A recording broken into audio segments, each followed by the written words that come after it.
सुमङ्गलीरियं वधूरिमां समेत पश्यत् सौभाग्यस्मै दत्वाया हस्तं विपरेतन् गृह्णामि ते सौभगत्वाय हस्तं मया पत्या जरादष्टिर्यथ सः भर्गो अर्यमा सविता पुरन्धिर्मयम् त्वा दुर्गार्हपत्याय देवः।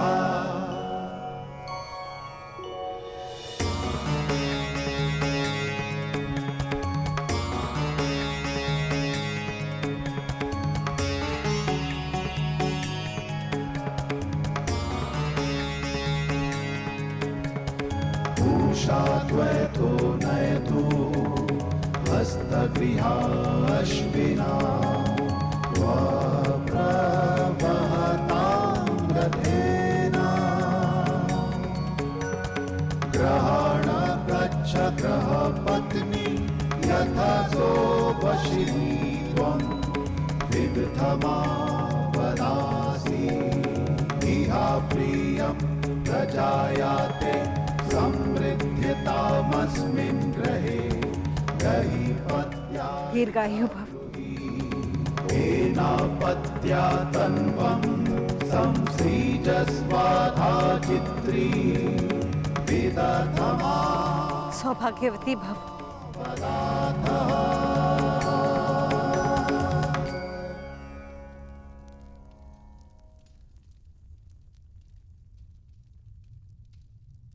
आयुष्मान भव। अपने जीवन का प्रयोजन सिद्ध करो। मैं आपसे पहली बार मिला हूं वासुदेव, परंतु न जाने क्यों ऐसा लगता है कि आपकी कृपा सदा रही है। हम अपने जीवन की यात्रा का प्रारंभ करने के लिए प्रस्तुत हैं वासुदेव। आशीर्वाद दीजिए और विदा भी। सहयात्री आशीष नहीं देता, साथ देता है पार। यात्रा तुम्हारी नहीं, हमारी प्रारंभ होने वाली है। मैं आपका तात्पर्य समझा नहीं वासुदेव। अग्नि वायु से विदा नहीं लेती, चूंकि दोनों का संगम ताप उत्पन्न करता है। जल धारा से विदा नहीं लेता, चूंकि उसे पुनः धारा से मिलना होता है। जिन्हें बार बार मिलना है वो विदा नहीं लेते। अर्थात मुझसे विदा ना लो पार, अगले मिलन की तैयारी करो।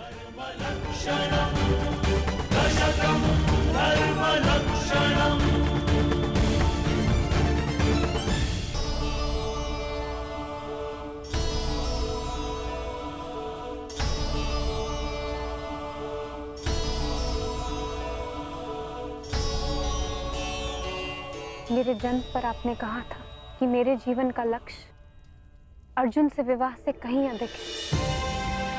आज मुझे ये अनुभव हो रहा है कि वो लक्ष्य निकट है। निकट तो नया युग है सखी, जिसकी आधारशिला तुम्हें रखनी है। एक वचन दे सकते हैं मधुसूदन? बिना जाने वचन कैसे दे सकता हूँ? क्योंकि आप जानते हैं कि मुझे क्या चाहिए।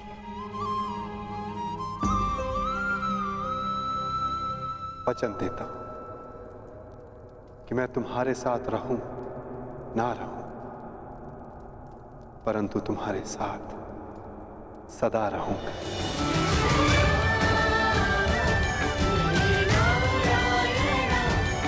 आपका साथ मुझे जीवन की यात्रा पूर्ण करने का साहस देता रहेगा सखा।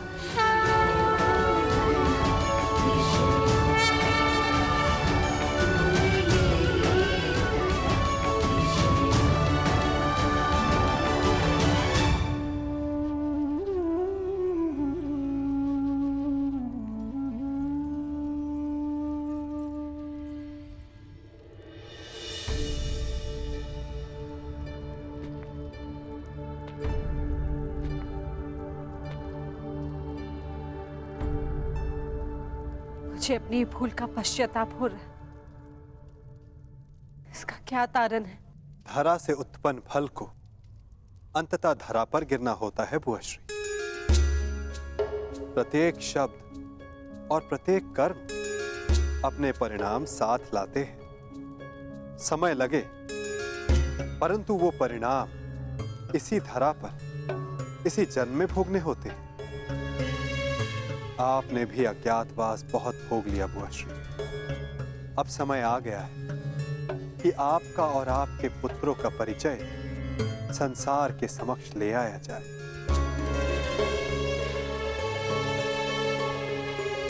आप चाहते हैं कि हम हस्तिनापुर लौट जाएं? नहीं, हस्तिनापुर चाहता है कि वहां धर्म स्थापना हो। हस्तिनापुर आप सबको पुकार रहा है वो, और धर्म रथ के 5 चक्र आपके पास है।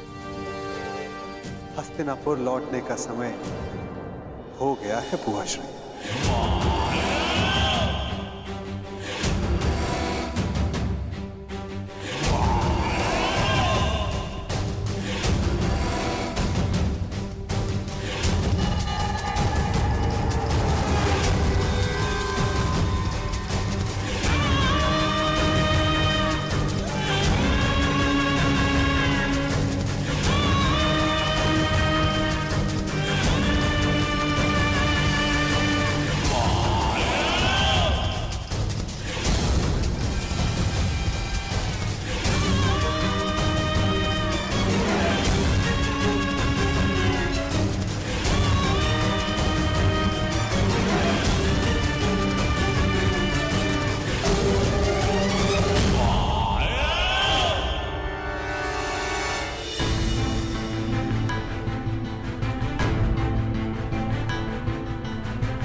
आओ पुत्र।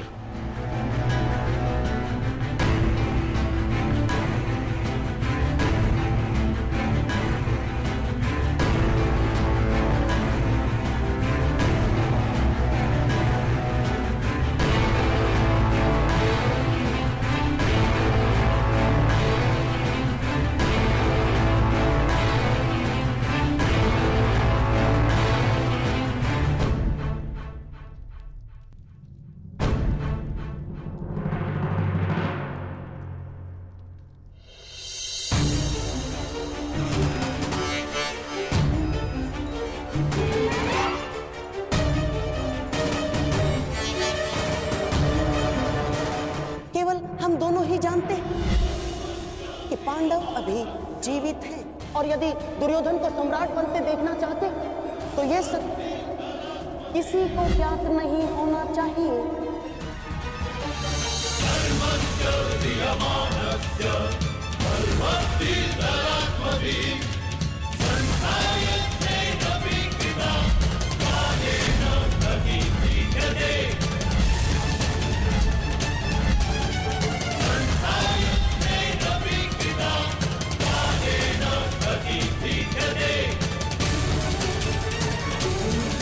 ठहरिए महाराज।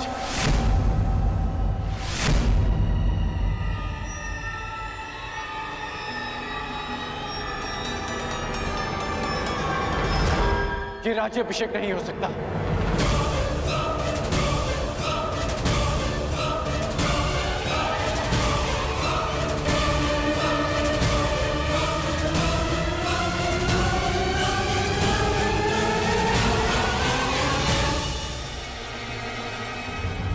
ये राज्याभिषेक नहीं हो सकता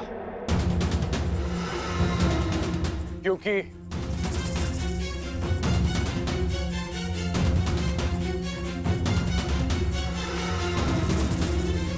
कुमार युधिष्ठिर अभी जीवित हैं।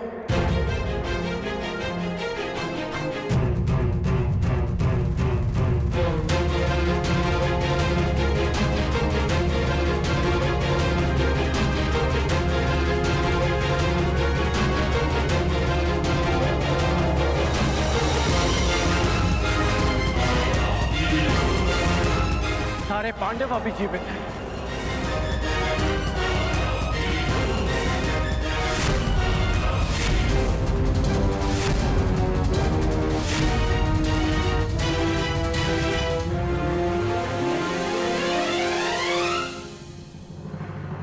बस कर्ण, ये क्या कह रहे हो तुम? हाँ मित्र, पांडव जीवित हैं।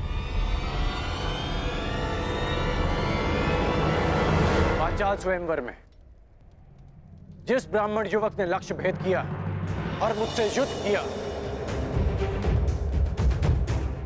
वो अर्जुन है।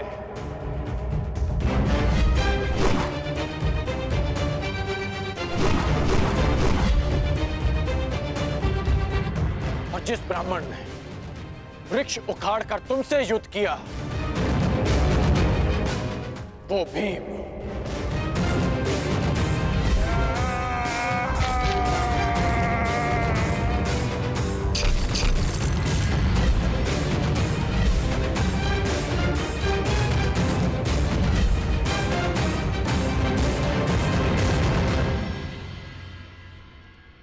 कर्ण, क्या तुम सत्य कह रहे हो?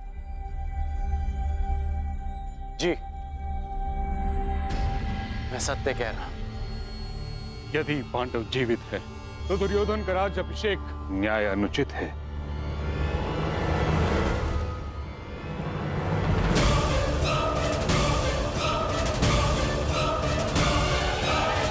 ना ही उसे राजपद देना।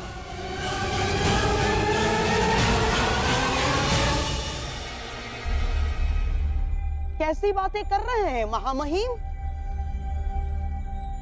पांडव जीवित हैं, ये केवल अंगराज का अनुमान है, अनुमान। कोई साक्ष्य नहीं है उनके पास। साक्ष्य कर्ण के शब्द नहीं।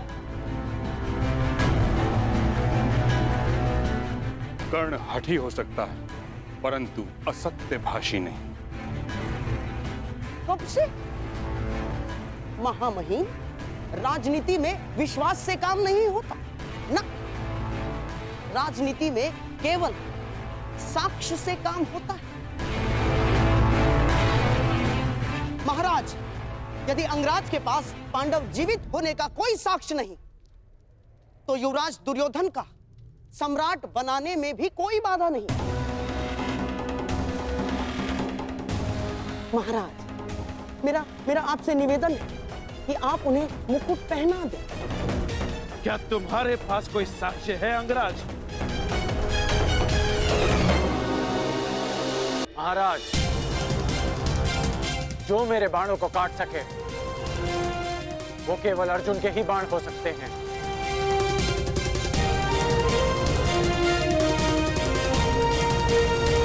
और जो मित्र दुर्योधन को ललकार सके वो केवल भीम ही हो सकता है। ये भी केवल तुम्हारा अनुमान है कर्ण। मैं साक्ष्य की बात कर रहा हूं। कभी कभी अनुमान भी सत्य सिद्ध होते हैं महाराज। मेरा प्रश्न ये है विदुर, यदि पांडव जीवित हैं तो वो अभी तक हस्तिनापुर क्यों नहीं आए? इतने समय तक छिपे क्यों रहे? क्या कोई उत्तर है तुम्हारे पास?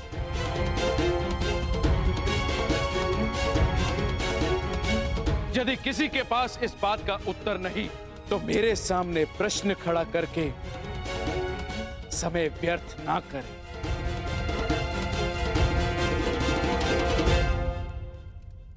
तो मेरा निर्णय है कि दुर्योधन का राज्य अभिषेक होगा।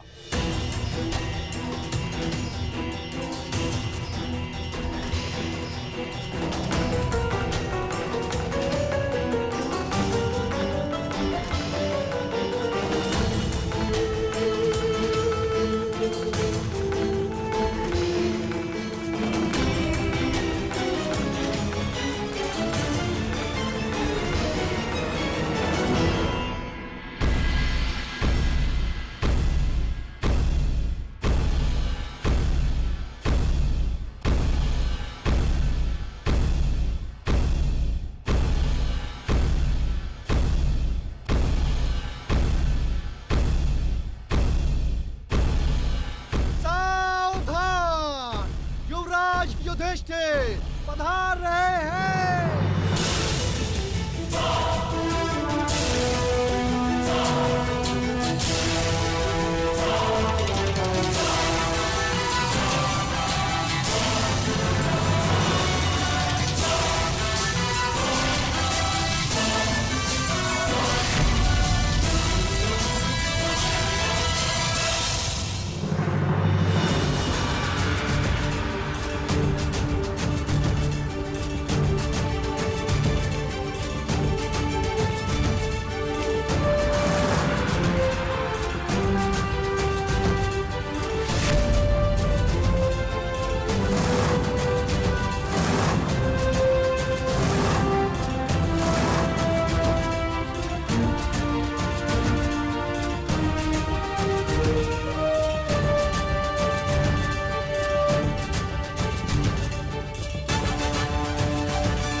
तुम्हें इस बात का अनुमान ही नहीं कि तुम्हें देखकर मेरे मन से कितना बड़ा भार उतर गया। यह अनुभूति एक शूल की भांति मेरे मन में चुभ रही थी कि जिन प्रिय पांडु पुत्रों को मैं अपने उत्तरदायित्व पर हस्तिनापुर लाया था, उनकी रक्षा नहीं कर पाया।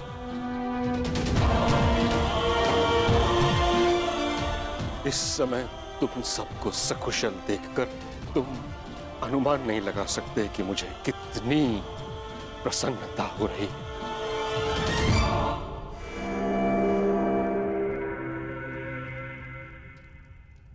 आपको प्रसन्न देख हमें भी प्रसन्नता हुई पितामह। हस्तिनापुर में स्वागत है युवराज।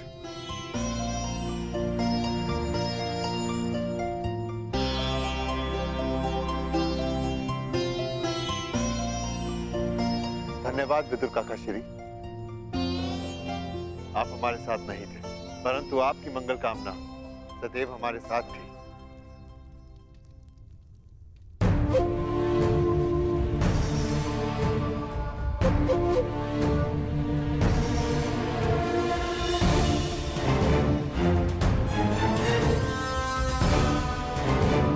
मेरे पुत्रों,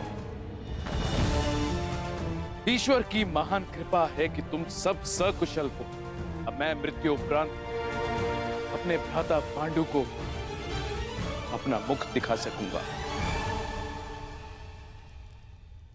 पिताश्री को सदैव अपने ज्येष्ठ भ्राताश्री पर गर्व रहेगा महाराज। अर्नावत में आपके पुत्र दुर्योधन ने जो हमारे स्वागत के प्रबंध किए हम कभी नहीं भुला सकते।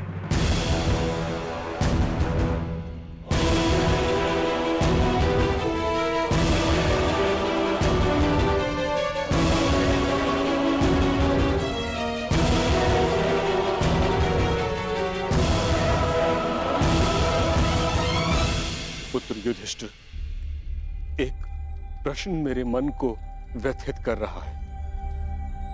तुम सब जब वर्णावत की दुर्घटना में सुरक्षित थे तो हस्तिनापुर क्यों नहीं चले आए?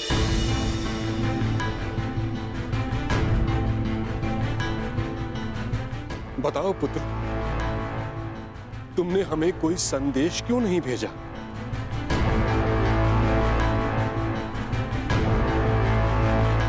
युधिष्ठिर, इतना मैं जानता हूं कि भयभीत तुम किसी से हो नहीं और असत्य तुम कहोगे नहीं।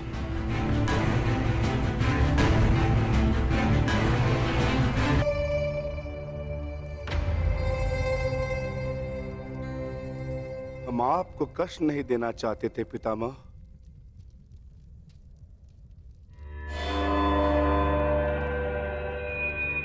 परंतु कुछ दिनों के लिए किसी को संतोष देना चाहते थे।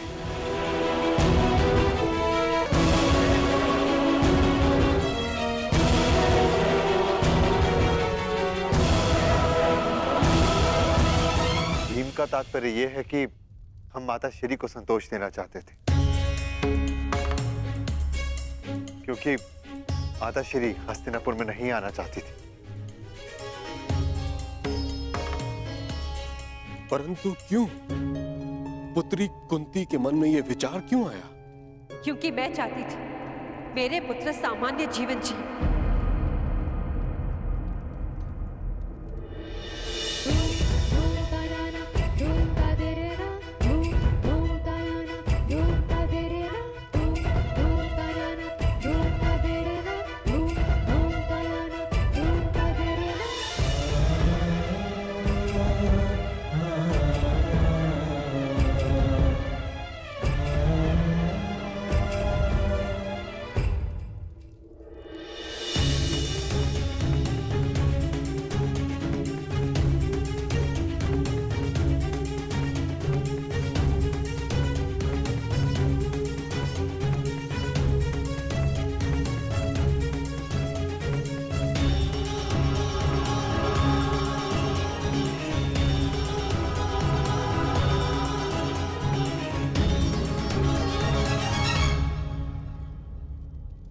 राजसी जीवन और राजनीति से मेरा मन विरक्त हो चुका है ताजश्री।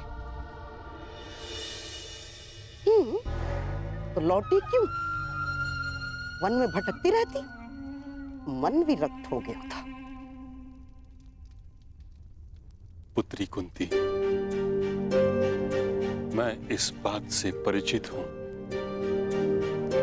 कि पुत्र पांडु के स्वर्गवास के पश्चात तुम्हारा मन विरक्त हो गया है, परंतु इस कारण तुम अपने पुत्रों को उनके प्रारब्ध से वंचित तो नहीं कर सकती। हस्तिनापुर को उसके भविष्य से वंचित नहीं कर सकती।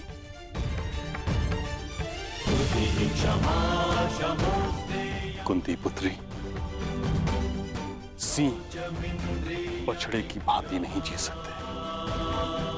उन्हें वन का राजा बनना ही होता है।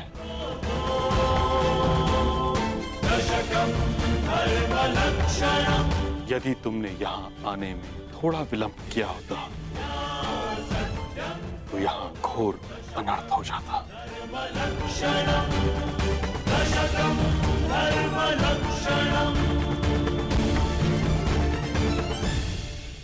मैं अपने पुत्र को अनर्थ से दूर रखना चाहती थी, इसलिए हम नहीं लौटे ताजश्री। जब तक भीष्म जीवित है, मेरे पुत्रों का कोई अनर्थ नहीं हो सकता।